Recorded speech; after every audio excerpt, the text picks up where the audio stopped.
Welcome to this Fantaskool tutorial on student promotion and transfer. This feature is essential at the end of academic terms when students advance to higher grades or need to be moved between classes. Let's walk through this streamlined process. Step 1. Administrator login. Start by accessing the Fantaskool landing page and clicking the login button. Enter your administrator credentials to reach your main dashboard. Step 2. Access student management. From your dashboard, click on the Students button located in the sidebar navigation. This opens the student management interface where you can oversee all student records. Step 3. Initiate transfer/promotion process. Click on Bulk Actions to open the drop-down menu, then select Transfer/Promote from the available options. This launches the student transfer interface. Important. Proper promotion sequence. Before proceeding, it's crucial to understand the correct order for student promotions. Always start from the highest grade and work your way down. First, remove or graduate upper 6 students. They're completing their studies.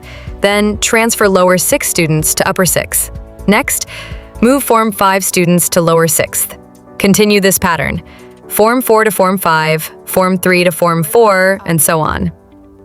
This top-down approach prevents conflicts and ensures students don't get mixed up in the system. If you start from Form 1 moving up, you'll create overlapping records and confusion. Step 4. Configure transfer parameters. Following the proper sequence, set up your transfer details.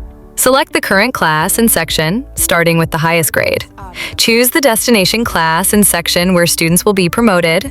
Select the appropriate academic year for this transfer. Step 5. Load student records. Click the Load Students button to display all students from the selected current class and section. This gives you a complete view of eligible students for transfer. Step 6. Select students for transfer. You now have 2 options. Select all students if you're promoting the entire class. Choose specific individual students if you need selective transfers. Use the checkboxes to make your selections. Step 7. Execute the transfer. Once you've selected the appropriate students, click the Transfer Students button to complete the process. Repeat this process for each grade level, working from highest to lowest. Best practices. Remember to always follow the top-down promotion sequence, complete one grade level before moving to the next, double-check your selections before confirming transfers, keep records of graduated students for future reference. The Transfer Promote feature, when used in the correct sequence, ensures smooth student transitions while maintaining accurate academic records and preventing data conflicts. This addition makes the tutorial much more practical and prevents common mistakes administrators might make during the promotion process.